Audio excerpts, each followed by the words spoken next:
Welcome back to the Lotus Cup Europe. We are midway through the second race of the weekend. It's race one winner Jeremy Lorenko who leads, and leads convincingly so from Gregory Rass, with Xavier Georges in third. Here is Nikolai Ibsen in the bright red CHV6 Cup Art in fourth place, streaking clear of Christophe Desandre and Philippe Loup, who continues to dispute fifth place, and then it's Nicholas Walker in seventh. But this has been a very fine weekend's performance for Jeremy Lorenko, and he now has the traffic to deal with. That's David McAnulty, and it's Van den Sarvel busy doing battle. Van den Sarvel in the silver machine. We go in car David McAnulty as Gregory Rass carves his way past him, and therefore we know that we can expect to see Xavier Georges in fairly short order. There goes Georges sprinting through, gives a bit of an opening for McAnulty to the inside of Van den Sarvel. Van den Sarvel makes sure he closes that pretty sharply, as second place has never really quite crackled into life, and now Gregory Rass has just been able to open up a little bit of an advantage over Xavier Georges. And what we have seen time and time again in the Lotus Cup Europe is that the balance of performance between these cars is so evenly matched that it comes down to a tenth or two here or there, and therefore once gaps open they can be very hard to close down once more. Oh, Dennis Van den Sarvel in trouble, and that sends Philippe Loup off to take evasive action, and I suspect indeed it has promoted Christophe Desandre up into fifth position. So Van den Sarvel, who has had retirement from a spin in race one, you can see the battle scarring on the front of the car, refettled for race two, at least didn't hit anything on that occasion, and gets back underway. He's not lost too much ground. But here is John Packer. He has got the recovering car of Jean-Baptiste Loup in pursuit. Baptiste Loup, of course, had that magnificent, monstrous spin here early on at Estoril. Now in pursuit. So there is Desandre. You can see the ground that he gained over Philippe Loup after Loup to run wide because of Van den Sarvel's moment. What about the Packer and Jean-Baptiste Loup battle? Here they come then. Not much between them. John Packer, the black car, just ahead of Jean-Baptiste Loup, and Loup, in terms of pure pace, should really be a little bit further up the road than this. But again, it's the old motorsport adage, it's one thing to catch the car in front, it's quite another to find your way past. Magny Cours has always been a circuit notorious for the difficulties in overtaking. It means that Jean-Baptiste Loup might have to try something a little bit brave, a little bit spectacular. They're all getting caught up in the traffic as well. It's Max Alves running wide in the bright orange car, at least he's visible, as the two 211s continue to scrap, and Jean-Baptiste Loup, you can see he's carrying more corner exit speed, but he just can't quite fashion that opening to draw alongside John Packer as they flick through another of the chicanes. And Baptiste Loup looks to the inside, but again, the braking distance just that little bit too short.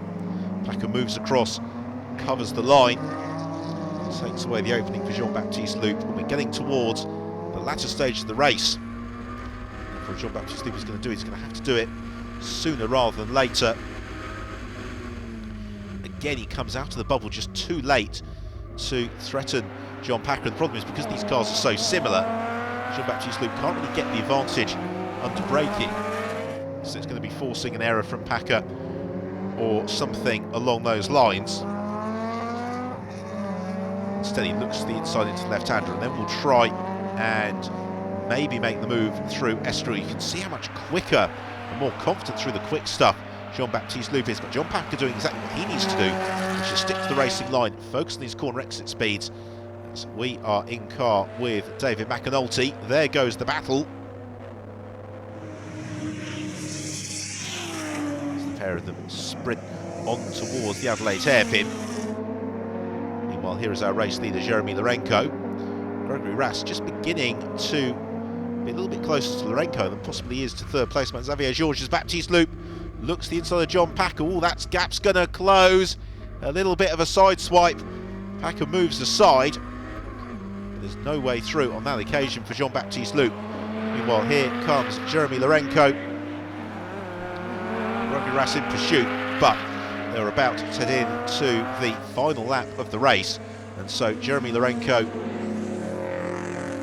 has controlled this one absolutely perfectly. You get the feeling he's never really overexerted the car. There is Xavier Georges in third position. Been a great weekend for Xavier, as he was saying earlier on. The car pretty badly damaged in the accident Dijon-Prenois. Took a while to repair and pull it back together again as Lourenco heads on towards the Adelaide hairpin for the final time. This has been a perfect weekend for Lourenco, and one which is going to serve him extremely well in the championship, except to say that, of course, in the production class, John Rass continues to excel, and therefore, because of the way the different classes will feed into the overall championship, John Rass, I suspect, will still be the championship leader at the conclusion of this weekend. A little bit of traffic for Lourenco to contend with through this final lap. I don't think it's going to cause him any undue concern, particularly since he's not going to do anything silly and risk the car. At the same time, he can't afford to back off excessively because Gregory Rass is still there or thereabouts, but Lourenco, an experienced enough campaigner, not to get bogged down. So he has just got a handful of corners remaining. It's been the perfect weekend for Lourenco here in Magny Cours as he heads through the right-hander, just a clutch of corners to go, and this time no traffic for Lourenco to worry about either.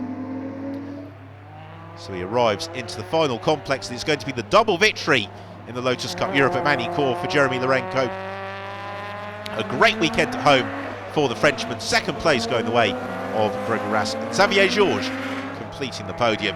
You can see just how delighted Lourenco is with that, and rightly so. He's driven magnificently here around the technical challenge of Magny Cours, with both Rass and Xavier Georges very good value as well. So let's take a look at the final results then. Lourenco wins it from Rass and Xavier Georges. Christophe Legendre once more the top 2:11 in 5th position. John Packer losing out to Jean-Baptiste late on. David Harvey in 14th, the top of the open class runners. That's the drive for David. And John Rass once more claiming production honours, clear of Thierry Edouin and Sven Pettersson. At least for John Rass, he was able to shake off Phil Capstick. Jason McAnulty triumphed in the McAnulty family battle. Unfortunately, James Knight and Anthony Fournier didn't quite make it through to the checkered flag. Well, it's the usual suspects in 1, 2 and 3, so let's join them celebrating on the podium. Once more onto the top step of the rostrum for a delighted Jeremy Lourenco. Congratulations to all three of you. A 1, 2, 3 in race 2 as well as race 1. It's been a fantastic weekend. Oui. Un fantastique weekend. A fantastic weekend. A team victory. It's been a long time since we've been on the podium with Greg. It's been a long time since he's been up here. He's been missing it. We're happy to share it together. Thanks to the friends at the back over there below. Without them, we wouldn't be here. They build a good chassis. Et forza au Jurassic Racing Team! Et vive le Jura! Now, Dave, congratulations, winner of your class. You went from the naughty list to the winners list. Yeah, I did, and I had no idea where I was. I just kept going as fast as I could, and I saw one or two of the people that I was racing with that I didn't really know, and until I got back in. So yeah, it was quite good.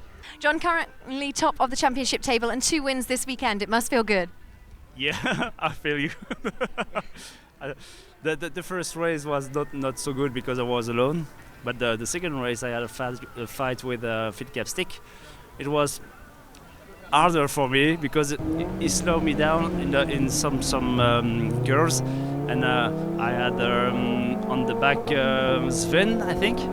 So it was more a big fight in the first part of the race. But the result is very good for me in the championship. Christophe, congratulations, winner of the 2:11 class. It must feel good. Thanks. We had a great weekend. We had a lot of fun. So leaving Magny Cours then, it's John Rass who leads the standings ahead of Jeremy Lourenco and Thierry Edouin. The first of the 2:11s is Christophe Legendre in 5th, just 3 points ahead of Jean-Baptiste Loup. And the top open class runner is Phil Capstick in 10th, just behind Nicholas Walker. There's no doubt about it. It's been another incredible weekend of racing for Lotus Cup Europe. Jeremy, Xavier and Gregory are determined to keep those top 3 for their own.